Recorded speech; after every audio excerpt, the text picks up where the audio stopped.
So we've talked about MVPs a little bit. Let me dig in a little bit more now that we're talking about prototyping. And what exactly is an MVP? So MVP, minimum viable product, incorporates minimum elements, minimum cost for you to develop, minimum time for you to develop, while being viable, desirable, competitive, attractive to customers, solves the problem that you're working to solve. Either one of these in isolation is not what we're going for.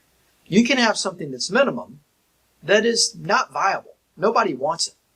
Alternatively, you could have something that's viable, that is desirous, that has all the features, but it's too expensive, too time-consuming, too complicated for you to build as a new entrant in this category or in this market without getting validation from the customer along the way. For software products, it's things like wireframes, where you can use some software tools that are out there, kind of mock up what the thing is going to look like. And we'll talk about some of these tools a little bit later in the course. But you're essentially doing a picture of what the app is going to be. You're not actually building the app. And you might do 5 pictures or 8 pictures that you're designing if you're going to have an 8-screen app that you're envisioning. And you might be able to save those pictures on your device and put your mobile device in front of a customer and let them look through, and maybe some of the pictures are even connected so that when they press a button, a different picture appears. Now, if they're doing that, in this example, they're not actually booking a flight, but they're going through a what-if scenario. And you're getting feedback from them on how they like the process and how they like your design, as it might be related to other apps that are out there that are trying to do flight sales or information on flights. So again, it's a mock-up. It's a rendering. You could also have it for physical products. So here, kind of an innovative toolbox that's been 3D printed. One of these made. Not something you can buy off the shelf at your local retailer.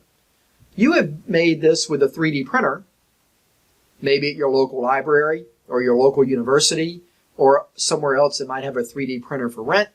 Or you've gone online, you found somebody that does 3D printing, you've uploaded your drawings, they printed this, and for this it's got maybe 6 or 8 parts.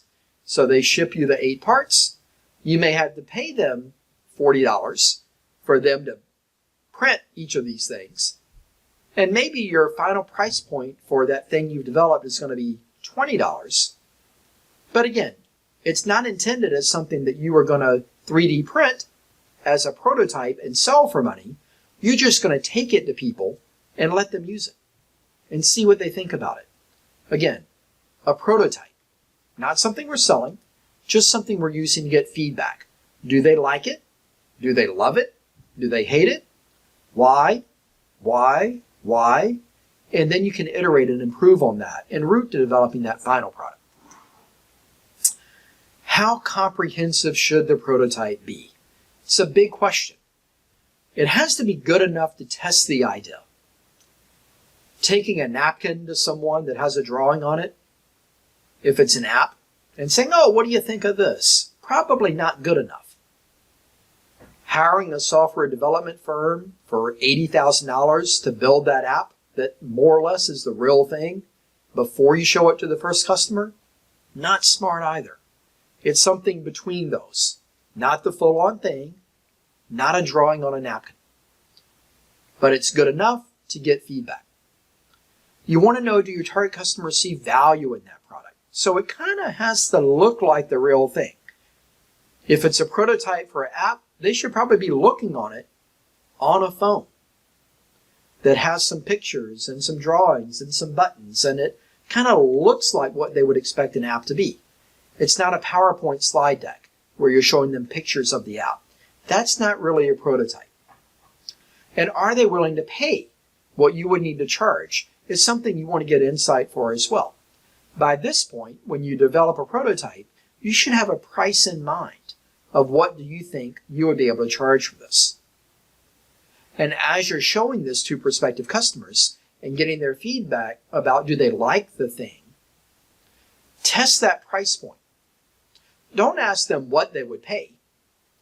What would I pay for a Ferrari? $1,000.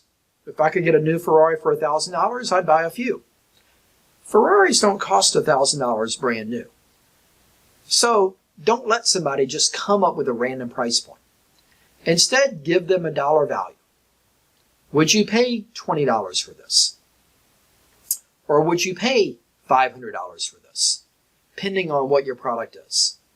If they say yes, if they say no, if they say maybe, if they say absolutely, if they say never, all of that are signals that will help us validate the price point as well.